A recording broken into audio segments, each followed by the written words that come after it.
¿Qué tal? Bienvenidas y bienvenidos a esta emisión del programa Perfiles en Acción, que como ustedes saben está dedicado a las y los creadores escénicos, que en este momento, bueno, para nosotros es significativo porque nos toca la suerte de haber tenido este seguimiento y este acompañamiento con la maestra Isabel Beteta, que es nuestra invitada de hoy. En su 30 aniversario de la compañía Nemian, y próxima a presentarse, por cierto, en el Palacio de las Bellas Artes, vamos a charlar con ella, si bien no es la primera entrevista que hemos charlado con ella, hemos hecho muchas otras, sino que me gustaría mucho concentrarme en eso que está dentro de lo que ha sido su concepto de la danza, la manera como ella ha hecho todas las creaciones, que son muchísimas, y cómo ha variado en su búsqueda. Me interesa mucho hablar sobre esos temas, así que muchas gracias por estar aquí. En un momento iniciamos.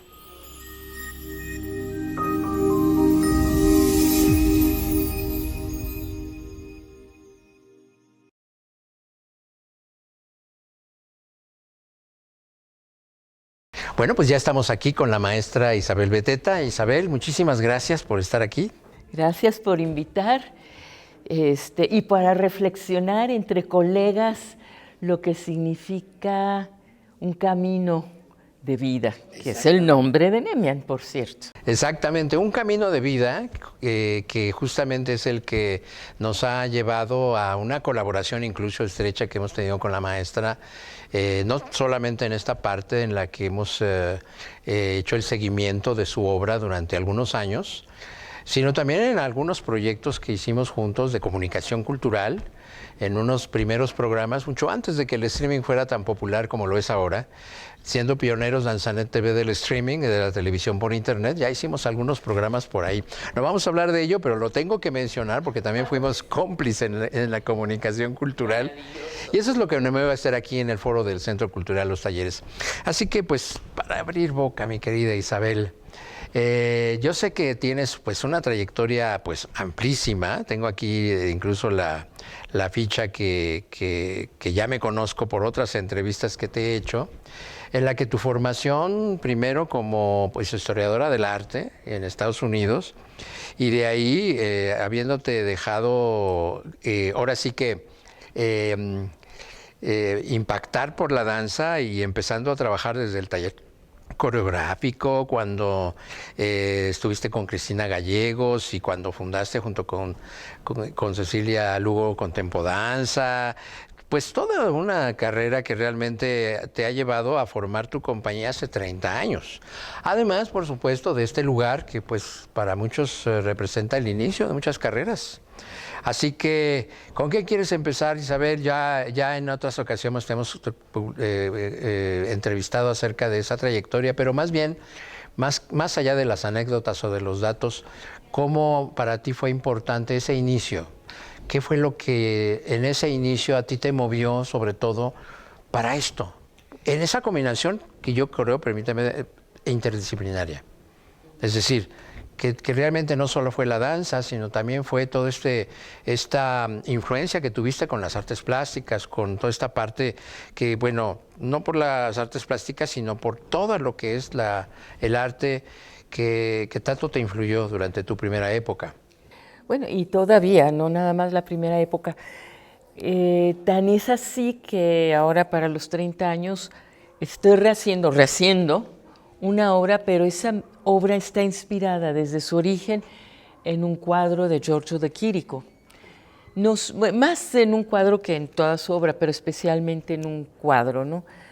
Yo creo que uno va armando lo que vas haciendo en escena a partir de las experiencias que se acumulan y se vuelven parte de tu cuerpo. Y en este caso,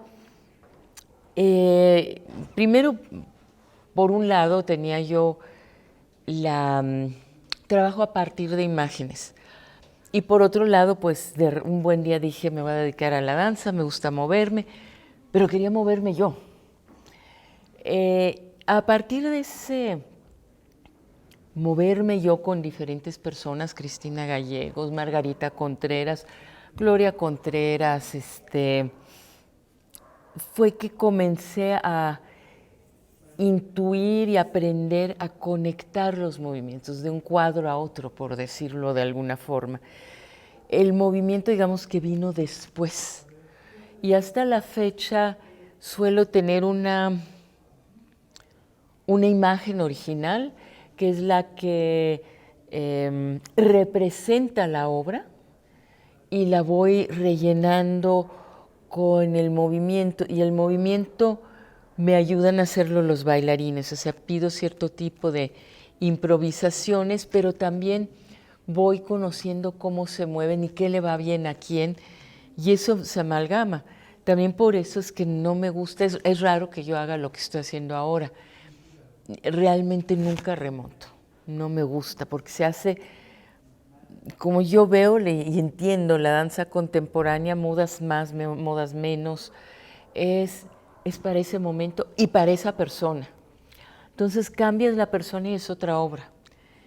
Cambias el momento y puede funcionar, pero es otra obra. Entonces, ¿por qué remontar? Mejor hacer algo nuevo, ¿no? Entonces, y además tengo que admitir, me aburro muy rápido de mis obras. Entonces, después de un año ya no quiero saber más de ellas y di que duraron ese año. Si es sano o no, eso no sé, pero es como el impulso que me lleva. Entonces, cada cosa que vas aprendiendo, cada coreógrafo, bueno, no todos, pero los coreógrafos con los que trabajaste, los maestros, de cada uno te queda algo y esto se va volviendo como pues ni siquiera como parte de un libro de anotaciones, se va volviendo parte de tu cuerpo, parte de cómo te mueves y parte de cómo ves. Y en ese sentido, bueno, también la etapa del Buto, que se inició conmigo con Natsu Nakajima y luego hubieron otros maestros, pero realmente la maestra de maestros fue para mí Natsu, y después el que como que le puso más carnita ha sido Katsura Kan, que también lo fui a visitar en un curso que él dio de teatro japonés, bueno, de casi que ópera japonesa, entonces también tenía eso, pero lo importante del Buto para mí fueron tres cosas: el movimiento contenido, lento, que te permite accesar más plenamente a las emociones y a un estado muy particular, con lo que yo llamo estar en escena. Y bueno, entonces el movimiento, el principio de cambio, y cambio rápido.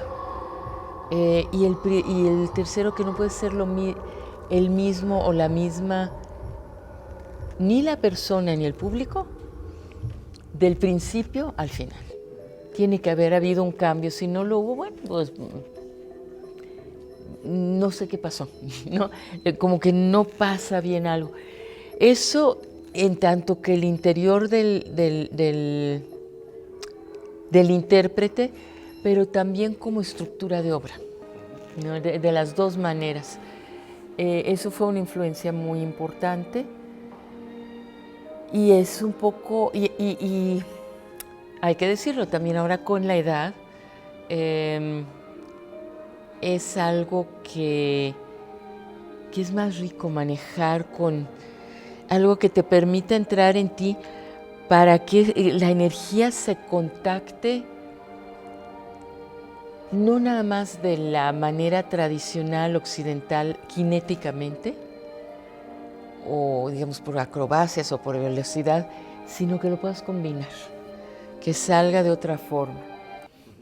Pero sí, siempre voy a regresar a los gestos muy barrocos de las esculturas griegas o por ejemplo, del altar de Pérgamo, de pues frisos en general, helenísticos, con toda la retorsión, lo retorcido. Y sí hago de repente obras con tema, no, para que sea el hilo conductor, pero jamás lo voy a hacer descriptivamente.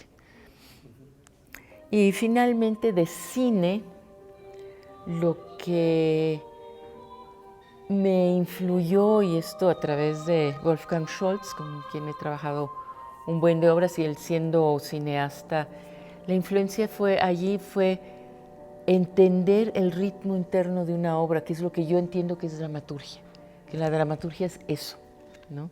El ritmo interno. Y en ese ritmo interno, Isabel, pues tú como intérprete, dado que sigues bailando y pues has internalizado en esa manera de conocerte a través de tu cuerpo y a través de la danza, ¿cómo te relacionas tú ya como coreógrafa al momento de tener a otros cuerpos que incluso podemos decir quienes ya tienen, ahora por ejemplo Rosario Berea es una de las que más tiempo han estado contigo y que pueden dar testimonio de esa relación, pero que ha sido, ¿cómo te identificas a ese nivel, dado que es cierto, la dramaturgia tiene mucho que ver con ese ritmo interno, que tiene una progresión, que crea coherencia? Si no hay eso, el espectador se nos pierde. No hay como tener esos ritmos que van creando la expectativa, de ahí la labor del espectador. Crean expectativa que interesa qué va a pasar. ¿Cómo para ti fue eso en tu relación ya con quienes iban a formar el cuerpo de tu danza? Comenzaré con Rosario. Digo, yo creo que sí es inusual alguien que lleva 35 años bailando con la misma persona. De hecho, ella y yo comenzamos a bailar antes de que se fundara Nemian, por eso digo, por alrededor de los 35 años. Pues ya conoces muy bien al otro, qué le va, qué no le va.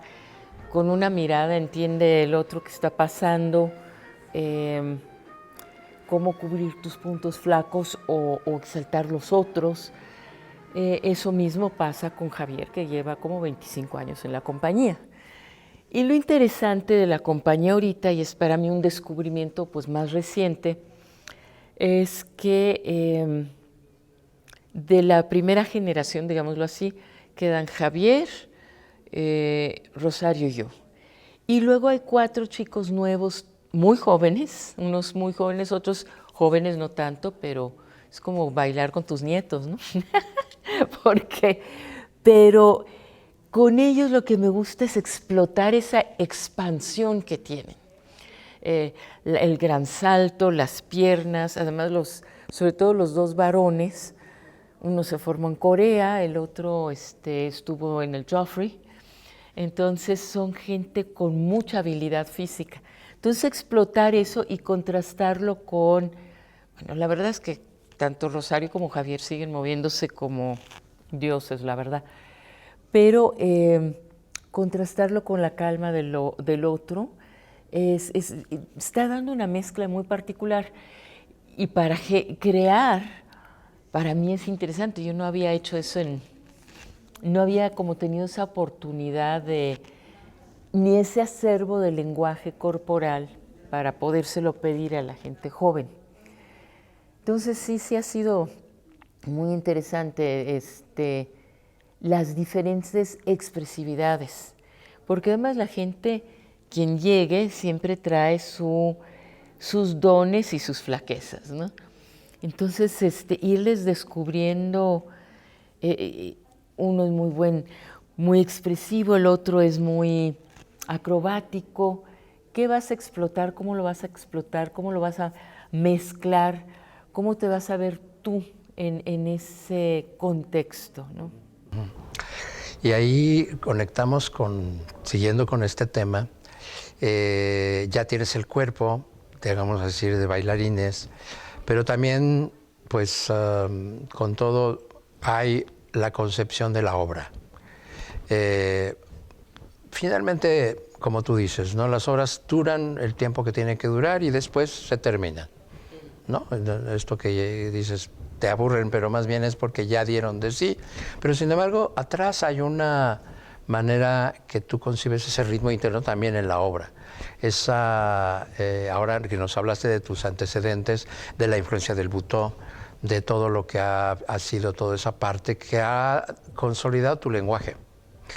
¿Qué elementos son tan importantes para mantener ese ritmo interno que a nivel de la dramaturgia de la escena crea esa unidad que tanto nos atrae cuando vemos una obra que realmente dices, wow, o sea, aquí, y creo que ha pasado con varias de tus obras, si tienes ejemplos de algunas de ellas, por supuesto, danos, donde dices, aquí mi lenguaje se consolida por algo que yo sé que era lo que yo quería decir, vivió durante el tiempo que tenía que vivir la obra y dio de sí porque habló a través de mí.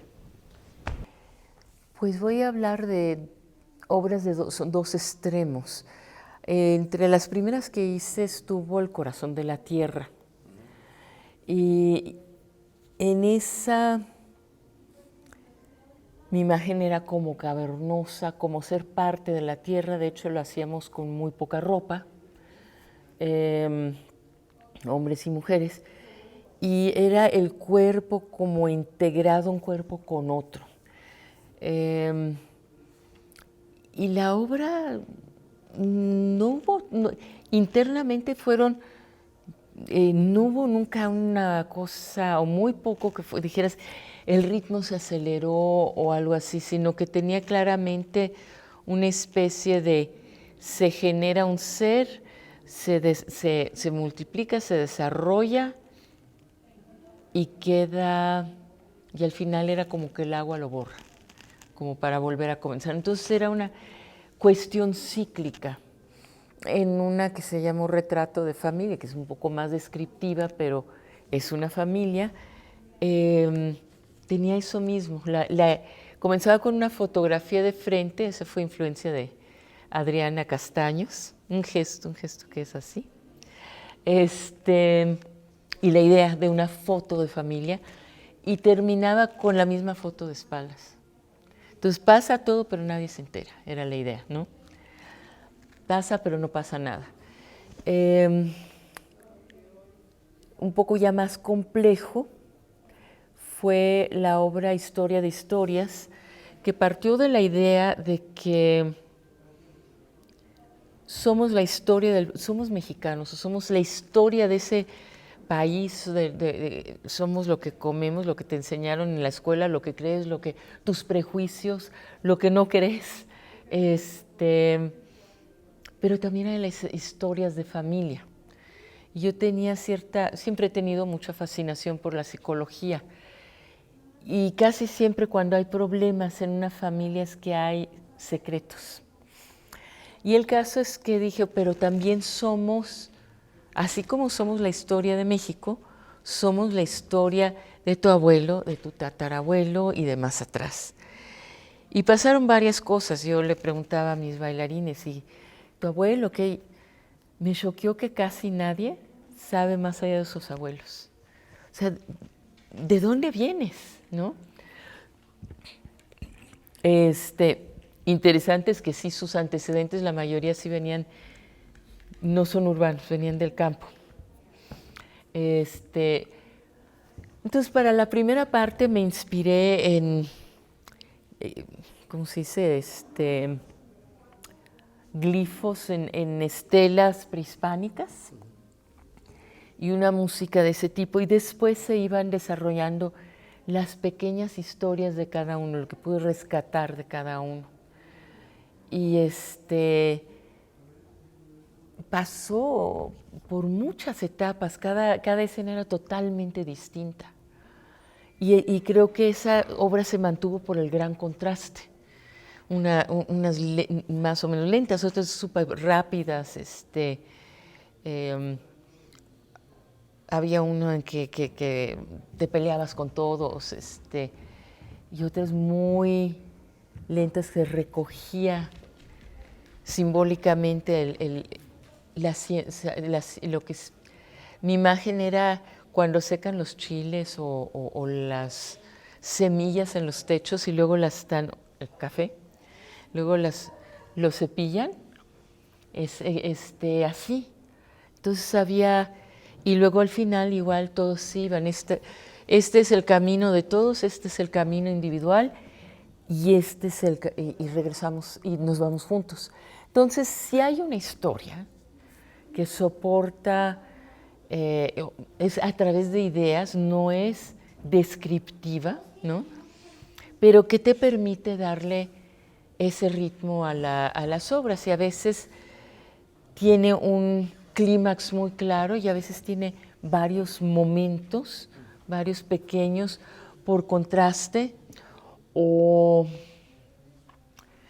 una de las que se van a presentar ahora en Bellas Artes, el escote era una idea que ya la traía hace mucho y se decidió reusar un vestuario de una forma totalmente distinta a la que se había usado hace no sé cuántos años, creo que en el 16. Era ¿Quién carga los sueños? Sí hay que decir que a mí me ha influido Lucille Buto, el surrealismo, los métodos de construcción surrealistas, sobre todo. Ya sea el cadáver exquisito, ya sea de construir un texto y rehacerlo, los encuentros fortuitos. En ese sentido, sí, ha habido el Buto, el surrealismo, la pintura. Total, Quien carga los sueños nació de un cadáver exquisito y pues sí, era una imagen tras otra. Visualmente estaba inspirada en Magritte. Entonces, sí, como que son diferentes cosas, de repente se juntan, ¿no? Importante es la música, y a eso viene el escote. En el escote me interesa que el protagonista es la espalda. Entonces, ¿qué tanto puedes hacer con la espalda? Y me interesa mucho, no es la única obra, pero en esta en particular, sin necesariamente colgarnos, se usan muchos niveles al mismo tiempo. Y como el grupo ya no es un grupitito, sino puedo dividir en eso, en niveles, ha resultado muy interesante el uso del espacio. Pero para ello vamos a hacer una pausa, porque vamos a ver en esta pausa algunos fragmentos de obras de la maestra Isabel Beteta, y en un momento, si nos permites, Isabel, en un momento regresamos.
Continuamos nuevamente aquí en esta exquisita charla con la maestra Isabel Beteta, aquí en el Centro Cultural Los Talleres, en el foro de los talleres.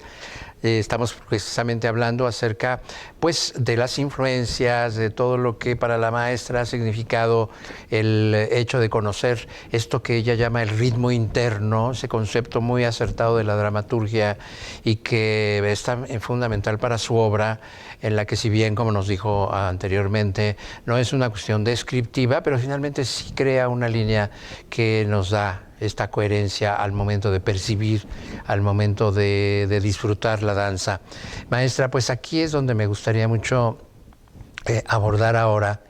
No hay mejor manera de conocer a un artista que también conocer un poco acerca de su cotidianidad, acerca de sus gustos, acerca de lo que le mueve, ¿no? De sus obsesiones. Porque muchas veces nos hemos concentrado aquí a hablar de la danza. Ahora, por supuesto, lo vamos a retomar porque vamos a hablar de otros aspectos, pero vamos a hacer un pequeño interludio. Isabel, tú desde que, dijéramos, de tu infancia, ¿qué podemos decir de tu infancia en relación a aquello que sientes que de alguna manera esa niña interior ha prevalecido?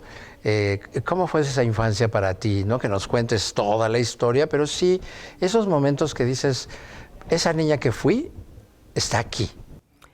Bueno, creo que una de las cosas que influyó, teníamos, yo tenía varias institutrices en la casa, hablaba yo con ellas alemán, con mis papás pues hablaba español e inglés, pero bueno, tenía institutriz y una de ellas hizo amiga con una vecina y todos los días pues había que salir a caminar y con cierta regularidad, cuando no me quedaba de nerd ahí haciendo tarea, no muy eficiente, pero nerd. Íbamos con la vecina y ella había bailado de joven y tenía muchos libros de fotos de bailarinas famosas de ballet. Y yo, pues como todas las niñitas, ¡ay, qué hermoso!, ¿no? Realmente no pasaba allí, pero sí había esa fascinación. Y la otra era, suena como muy pasivo para un niño, pero me encantaba ver llover en una fuente que estaba fuera de la ventana de mi cuarto. ¿Esto en dónde fue? Vivíamos en Campos Elíseos en aquel entonces, en México. De hecho, hay una memoria anterior todavía, cuando estábamos en Italia, que yo nací en Europa, nací en Suiza, pero mis papás eran embajadores de México en Italia, allí me registraron y bueno, el caso es que como 2 años viví allí y la institutriz en turno me llevaba a pasear y yo recogía piedritas y me encantaba las piedritas del camino. O de repente se remaba en un laguito que había y para mí me parecía así verlas. Había cierto romanticismo, ¿no? Los sauces llorones, no sé qué. Tendría yo 3 años, ¿te gusta? Sin embargo, eso como que quedó mucho como imagen. Entonces era extremosa en el sentido de que sí, no salíamos, nunca fue así como muy sociable, de llevarme con otros. Siempre me llevé bien, no es que tuviera dificultades, pero más bien yo me entretenía sola o pintando, esa era la otra. Pinté mucho y tenía un estilo que era muy reconocible, ¿no? Inclusive en esa época me gustaba como de vitral, la línea negra delineando y los colores puros al centro, ¿no? Entonces, eso me gustaba más que si las muñecas o que jugar a la pelota. Y el otro extremo era la riata, ¿no? Como loca. Yo creo que ahora ni la podría saltar, pero en aquel entonces sí. Y poco más adelante, y en las vacaciones era bucear, ver los peces, había lo físico también, ¿no? Nadábamos mucho, esquiábamos, estaba yo ya un poco más grande en la escuela, en los equipos de básquetbol, voleibol, en todos. Entonces la fisicalidad siempre fue muy importante para mí. Por un lado, y por el otro, sí me gusta. Todo el mundo pensó que yo iba para pintora. Pues, oh sorpresa, le ganó el cuerpo. Es que ¿no? Entonces, sí, fueron como siempre esas cosas. Hacía mis muñecas con flores, que la flor era la falda, y con plastilina arriba el cuerpito, y así, ¿no? Ajá. Allá en tu juventud, pues acabas de mencionar la pintura, pero cuando ya tenías que decidirte qué voy a hacer en la vida, ¿no? O sea, ¿cómo? ¿Cómo? Médico era lo que yo quería hacer. Tú querías ser médico. Cuerpo, de nuevo. Pero sin embargo te fuiste al arte. Sí, ¿Cómo fue? por razones de salud yo acabé en Houston. Y entonces dije en la universidad, bueno, pues el tiempo que estoy aquí, que acabo haciendo toda la carrera, pero en aquel entonces no sabía, voy a estudiar todo lo que no voy a tener tiempo de hacer después, cuando esté en la carrera de medicina. Entonces comencé con historia del arte, con muy poco, pero arqueología, sí, sobre todo historia de la literatura francesa y artes, studio arts, ¿no? Diferentes técnicas de grabado y esas cosas. Que nunca fui pintora ni nada, pero el haber hecho cada una de las técnicas, grabado, que punta seca, que agua tinta, que agua fuerte, que litografía, cómo preparas la piedra, cómo se hace, te dan otra forma de entender el arte. Luego decidí, cuando me gradué de allí, bueno, como al semestre me di cuenta que eso era. Y comencé a romper prejuicios también, porque en México ser historiadora del arte era un mientras me caso. Y yo me di cuenta que no, es algo serio, no es un mientras me caso, tiene igual que cualquier otra cosa sus niveles de licenciatura, maestría, doctorado, etcétera. Y ¿Qué fue cuando te fuiste a Estados Unidos? Todo eso fue en Estados Unidos. Regresé y me dediqué a especializarme en restauración de bienes muebles, que fue cuando comencé a bailar. Y esa restauración, pues sí me interesaba poner bien de nuevo los cuadros, pero tengo que confesar que había dos cosas que me interesaban. Una de entrada y la otra no me la esperaba. De entrada era el poder tocar la obra, o sea, esa fisicalidad de nuevo. Y me lo recordó, por cierto,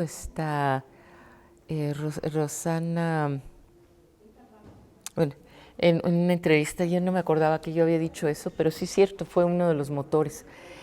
Rosario Manzanos. El Rosario, alguna vez se lo comenté, ella me lo recordó, y yo dije, ay, sí es cierto. Y la otra es atravesar lo aureático de la obra. ¿Cómo? Atravesar lo aureático de la obra. Ay, es intocable, es más allá del... De repente, cuando estás en la materialidad,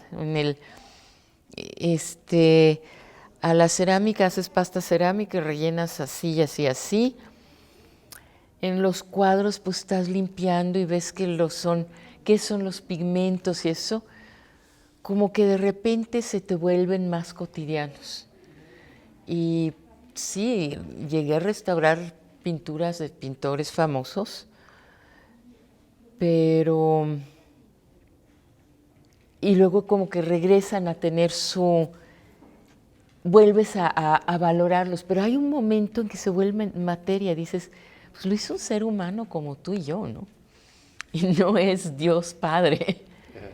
Pero de repente también dices, no, pues sí es, no cualquiera, ¿no? Claro. Oye, qué interesante. Y pues inevitablemente me llevaría a reflexionar sobre lo que la maestra Isabel, por lo que tú acabas de decir, es en relación con esta materialidad, Muchas veces se le concibe al artista como alguien que está conectado con no sé qué fuerza misteriosa y en realidad antes de eso hay como una parte que es muy concreta, ¿no? Y creo que la parte del manejo de lo material de los artistas plásticos es muy concreta porque tienen que conocer muy bien sus materiales, ¿no? Se relacionan con algo que es físico. Pues Y en el aquí en cuerpo ese, también. y exactamente, ahí es donde yo voy en esta pregunta que te quiero hacer, porque pues ahí están ahí están esos orígenes. O sea, uno no es lo que es si no habla uno de estos momentos, de estas experiencias que se quedan en uno. Pero a la hora de materializar y con esta fisicalidad que ha caracterizado pues todo tu proceso como persona, no solo como artista,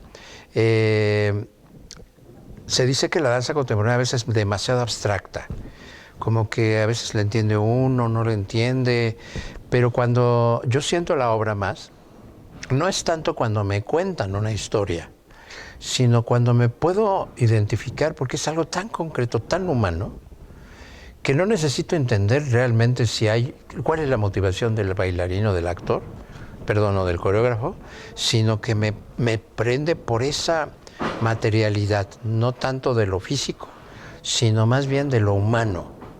Para ti, ¿qué es lo importante de esa parte que materializa la danza a través de ese aspecto de lo humano? Bueno, yo creo que es muy importante el entrenamiento corporal. O sea, tu instrumento tiene que estar afinado. ¿Cómo? Me da igual, pero tiene que verse un cuerpo que responde al movimiento, que responde al estímulo, que controla la velocidad, que, que controla la gestualidad, inclusive, que es parte del cuerpo. Aunque ha habido modas en que hay que borrar la cara, ¿no? En que no me hagas gestos, es neutral. Bueno, ha habido, depende de quién es el director y el tipo de movimiento. Pero eso tiene que estar para que sea como manejar un coche en automático. O sea, sucede, le metes la velocidad, le metes la llave y vas. Para que después lo que quieras decir se pueda decir a través de este cuerpo.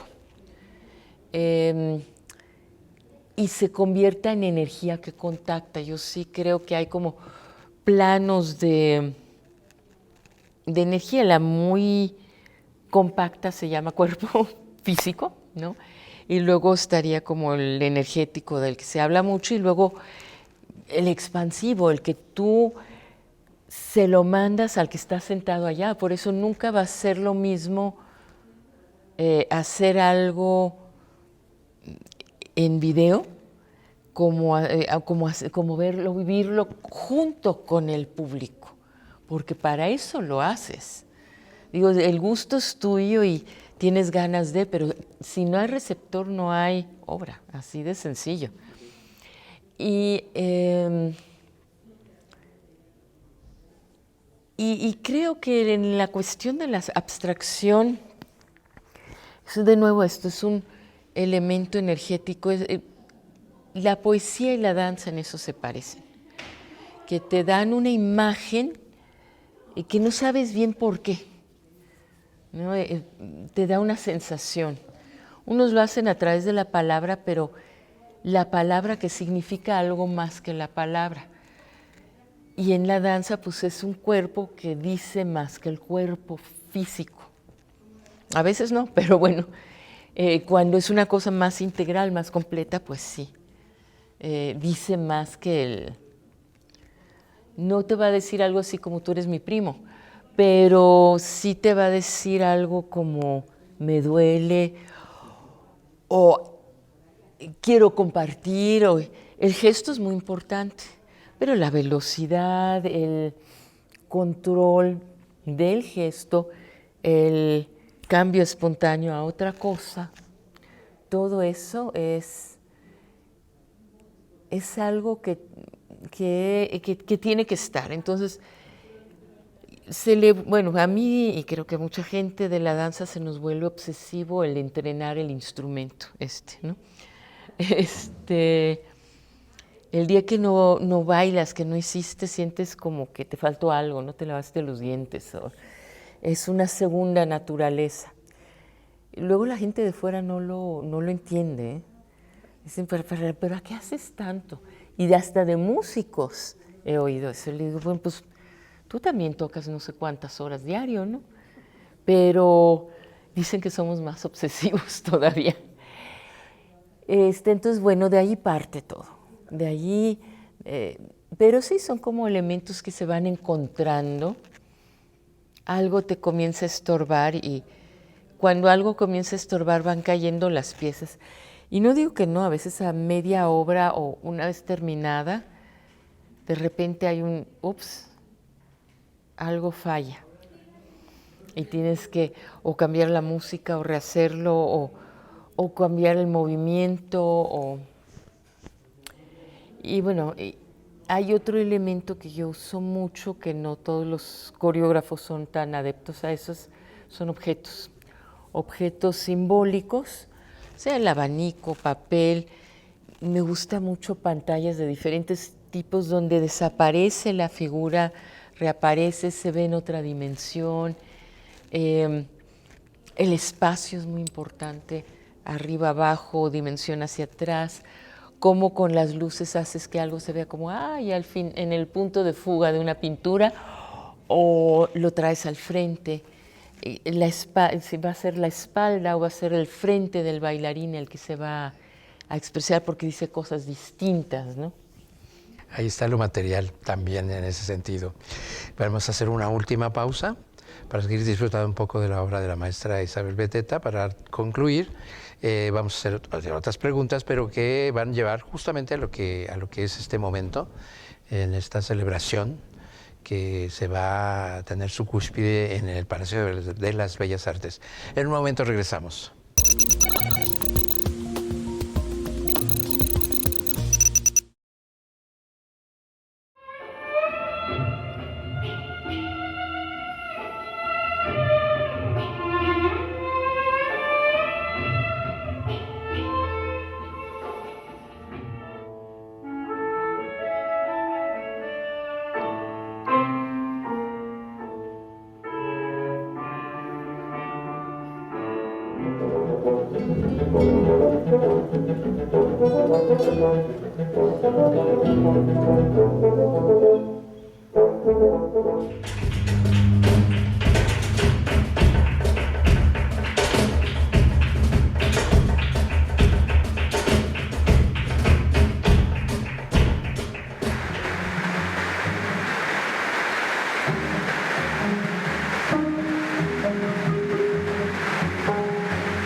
Continuamos nuevamente aquí con la maestra Isabel Beteta y bueno, para terminar este último bloque de este programa, ya hablamos acerca de todas esas experiencias de infancia, de juventud, pero ¿qué le gusta a Isabel hacer cuando no tiene que pensar en la danza, en su labor de empresaria, en un centro cultural que además está muy activo.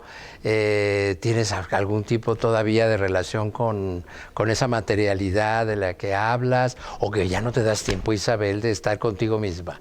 Dime, ¿qué te gusta hacer así en esos tiempos? Hay poco. Uno que es importante es el paseo con la perra.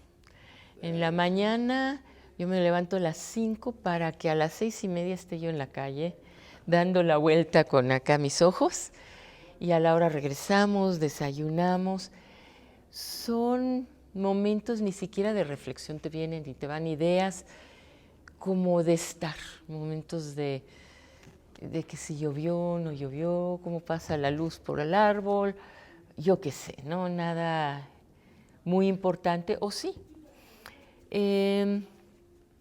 Lo otro que tengo, que estoy buscando, que quiero regresar a alimentarme, bueno, he estado leyendo mucho de psicología, me gusta mucho, ha sido también fuente de inspiración para obras, ¿no?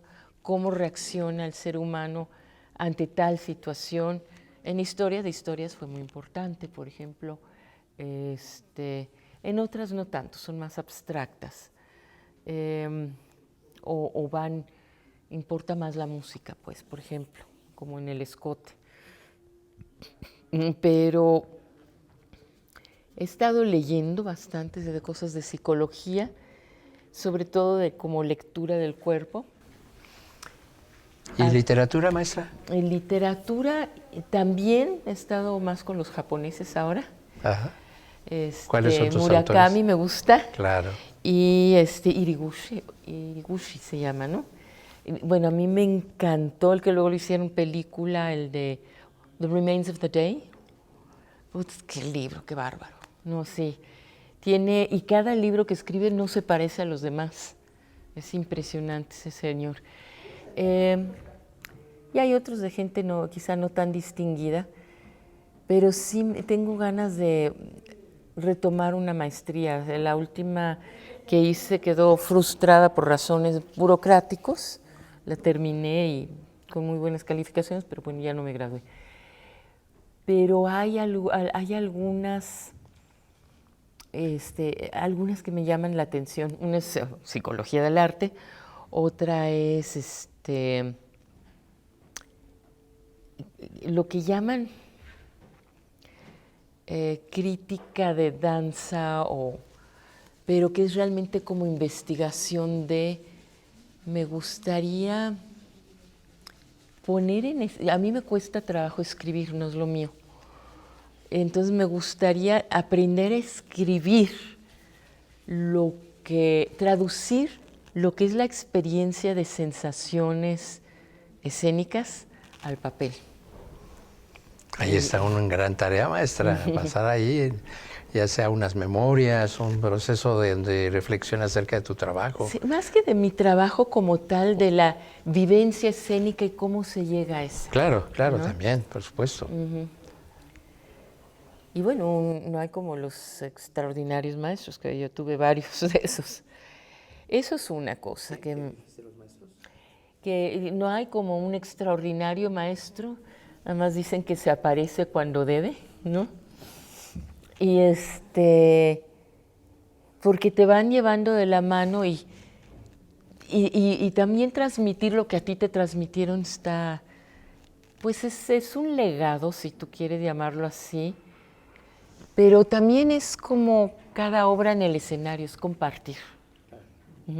Entonces esas son como algunas de mis inquietudes ahorita, más allá de la danza. También me gusta trabajar con compositores. Yo no soy compositora, pero me encanta cuando puedes trabajar con alguien que le dices, mira, este instrumento con no sé qué, y ponle aquí y hazle allá, como si fuera una pintura, pero y que haya gente que está dispuesta a hacerlo y se divierta contigo creando música, atmósferas o pequeñas óperas. Hice un 21 disco hace años con Tú cantando.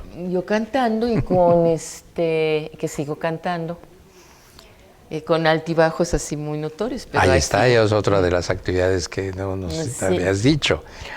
Sí, pues junté a varios compositores muy generosos que estuvieron de acuerdo de componerme cada quien una música con textos náhuatl.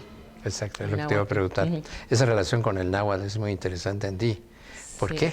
¿Por qué esa inquietud? Yo considero, aunque bueno, de alguna forma no lo logré en mí, pero que no es del todo correcto que solo hablemos, que estemos más preocupados por aprender inglés que por aprender un idioma de nuestra propia tierra, ¿no? Un poco de esa cuestión de las raíces. Porque además un idioma conlleva una visión de la vida. Nemian viene de Nenemi y Neneme y Nemi, Nemi existir, Neneme caminar, de allí pues el camino de la vida, ¿no? Y desde allí, aunque en aquel entonces pues realmente no estaba yo estudiando náhuatl, no aprendí la gran cosa porque descubres que los idiomas son una cosa viva y nadie habla el náhuatl como te lo enseñan. Y luego estudiándolo una vez a la semana y sin hacer tarea, pues no, entraba por aquí, salía por acá. Es un idioma muy difícil además, pero si yo veo un nombre, un toponímico, sé qué significa. Entiendo cómo cómo se conjugaron con el español ciertas palabras, ciertas estructuras. Pepenador viene de pepena, levantar, ¿no? Por ejemplo, y te das cuenta que hay una riqueza del lenguaje que los españoles no tienen, porque ellos lo tuvieron del árabe, ¿no?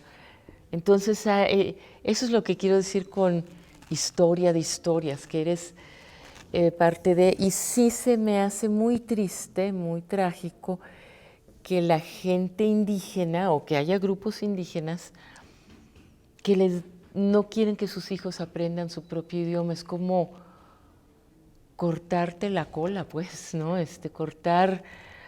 Cortarte el pelo, cortarte en otras tradiciones, o cortar... Porque eso es lo que eres, lo que comes, lo que hueles, lo que piensas. Sí, quizá también fue tratar de pasar por encima de prejuicios, ¿no? Oye, pues con todo esto y con una celebración como esta, llegar, fíjate, desde ese ritmo interno, esa relación profunda con quienes te acompañan, ese saber reconocer en cada uno de tus bailarines lo mejor y cómo hacer que se descubra y que se revele. Toda esta materialidad de la que te has nutrido desde tu infancia, tu juventud con la historia del arte, el hecho de que también el canto te ha nutrido y esta manera que tienes también de relacionarte hasta con la naturaleza de tu mascota. Al final uno llega a este momento y uno tiene que decidir qué va a representar en este momento de mi vida creativa 30 años de la existencia de una compañía como Nemian. ¿Qué te hace? No tanto que nos hables de las obras como tal, nos vas a mencionar por supuesto al final, pero ¿cómo se decide un programa que se va a presentar en el Palacio de Bellas Artes en un contexto así, de una celebración, de un momento importante para la vida de alguien que como tú se ha sostenido como compañía durante tanto tiempo? ¿Cómo llegas a ese momento? O sea, tú dijiste, no estoy remontando, sino estoy retomando la materialidad del objeto, como por ejemplo estos muñecos que se utilizan para la pintura, ¿no? Estos monillos articulados que te conectan con otra obra que no es necesariamente la que estás remontando, porque no es eso, pero te hizo decidir tomar eso. Fíjate, ¿cómo es que tú decidiste llegar a esto? ¿Cuántas son obras? ¿Tres? Tres obras. Bien, esa es interesante como tú describes la de Corazón de Madera, antes se llamaba solo de madera, entonces yo le agregué ahorita lo de corazón para distinguirlas. Y madera es porque, bueno, los objetos son de madera y quiero que nosotros, con la vestimenta que traigamos, sea pues piel, pero madera, o sea, material natural, no material vestido, ¿no? Quizá esa obra simboliza de alguna forma cómo te vas transformando, no dejas de ser lo que eras, pero vas agregando y transformando el mismo material que tenías. Eso por un lado. Y por otro, las otras obras, bueno, iba a haber una de Rosario, una de Javier, que se decidió de último momento, y una mía, que son como los tres personajes que hemos llevado la obra, la compañía Nemian adelante. La de Rosario se estrenó hace poco en la Covarrubias, y la idea era que cada vez que nos presentemos este año sea un programa distinto o con algo nuevo, porque también esa es otra. El público quiere no ver lo mismo que ya vio, ¿no? Sobre todo en un mismo año. Entonces va esta que desde un principio lo había pensado para Bellas Artes, una que se acaba de estrenar, que es mía también, el escote del que hablaba yo hace rato. Y la tercera obra es de Javier. Entonces, la de Rosario, que salió buenísima, realmente había estado pensada para Bellas Artes, pero estuvo a tiempo para la Covarrubias, la estrenamos allí. Se va a estrenar en Bellas Artes una que se llama Los que caen, que es una obra de Javier Amado y que está basada en en Macbeth. Y es de personajes, esa sí es muy de literatura, se ve que Javier viene del teatro. Y es interesante porque es un contraste total de ritmo, de intención, de estructura, de manera de cómo usa el espacio, totalmente distinto a cómo yo trabajo. Monta un 8 acá, un 9 allá y ahora todos igualitos.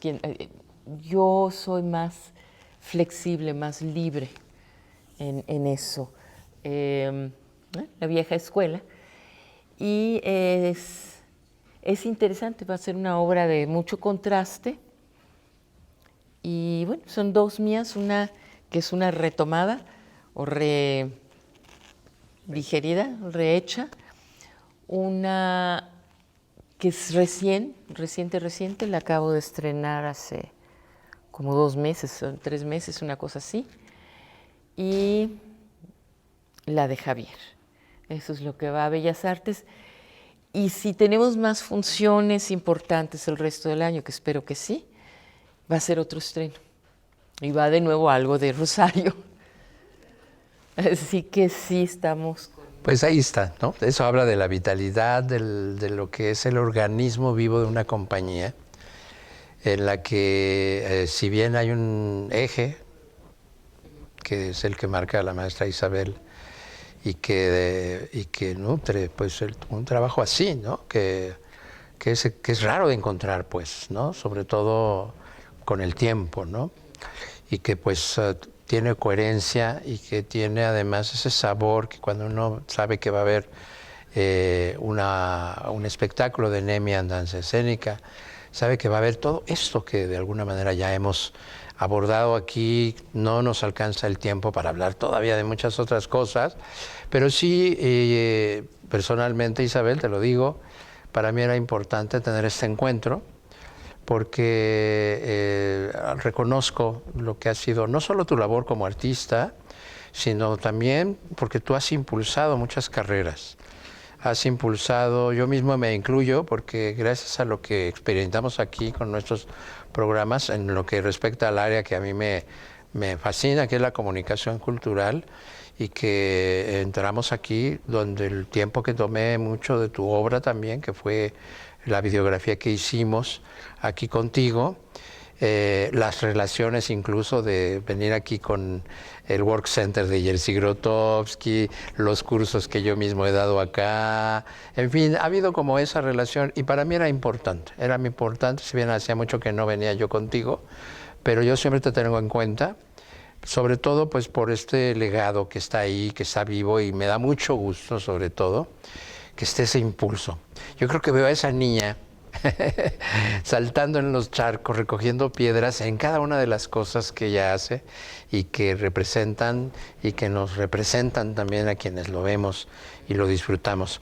Me gustaría, Isabel, terminar para que tú nos digas con qué cerramos, qué les dices a quienes a lo mejor ya están en el camino haciendo danza o al mismo público y que para ti es importante ahora que cumples este aniversario y ya 50 años como artista también y que te marcan, ¿no? En este momento, en este 2023, donde tenemos a Isabel Beteta todavía para rato. Eso esperamos. Claro que sí, Isabel. Mira, yo creo que lo que mueve al mundo es la pasión. Si no hay ganas de hacer algo, no va a pasar, no hay vida, no va a pasar nada. Sería lo primero. Lo segundo, creo que es muy importante la disciplina. Lo decides, hazlo, porque eso te va a llevar a la resiliencia contra las piedras que te vas a encontrar en el camino. Las dificultades que no te imaginas, porque tú haces lo que te gusta, lo que quieres compartir, pero pues a veces hay que hacer muchas cosas que a uno no le gustan para hacer lo que sí te gusta, ¿no? Y eso pues lo diría en cualquier carrera, pero pues la danza sí es muy así, ¿no? Y bueno, ese sería como mi mensaje en particular, amen lo que hagan, háganlo con muchas ganas, porque sí se cansa uno y hay que echar mano de las ganas que te va a dar la energía para seguir. Y no duden. Ahí está, maestra. Muchísimas gracias. ¿De qué? Es un verdadero placer y un honor haber compartido todo este tiempo contigo y estar aquí, sabiendo que vienen muchas cosas más. Ay, sí. No soy aquí. Yo siempre me he sentido muy apoyada. Siempre han sido muy nutritivas las entrevistas porque hablamos de muchas cosas, de más allá de la cotidianidad o algo que a mí siempre me preocupa, la razón de ser de lo que hacemos. Porque al arte hay mucho prejuicio de que es decorativo. Y no, es parte de la esencia humana y tan necesaria como comer, como dormir. Lo que pasa es que muchos no se dan cuenta. La pandemia sirvió para eso. ¿Qué hacía la gente? Leer, ver videos, oír toda la música, toda la que tú quieras. No a todos les tiene que gustar lo mismo, pero ahí estaban, ¿no? Videarse, mandarle el videíto de la danza que hice en el techo de la casa o en el balcón. Había unos que hacían cosas fantásticas en el balcón. Esa también es una forma de comunicación, claro, y es importante, claro, y es además directa a la emoción. Así es. Todo el resto de nuestras actividades son de otro tipo. Ahí está, Isabel. Pues muchísimas gracias por habernos recibido aquí en tu casa. Encantada. Y pues bueno, pues seguimos en esta labor. Y por lo pronto, si quieren ir a Bellas Artes a vernos, pues. Están invitados, por supuesto, y las referencias de la difusión estarán en las redes sociales de la compañía Nemia, para que por favor sigan esto. ¿Cuándo son las fechas? Es el 25 de julio 2023. Ya, poco tiempo. Sí, Bellas Artes, 8 de la noche. Ahí está. No nos vamos a perder esa función. Muchísimas gracias y hasta la próxima.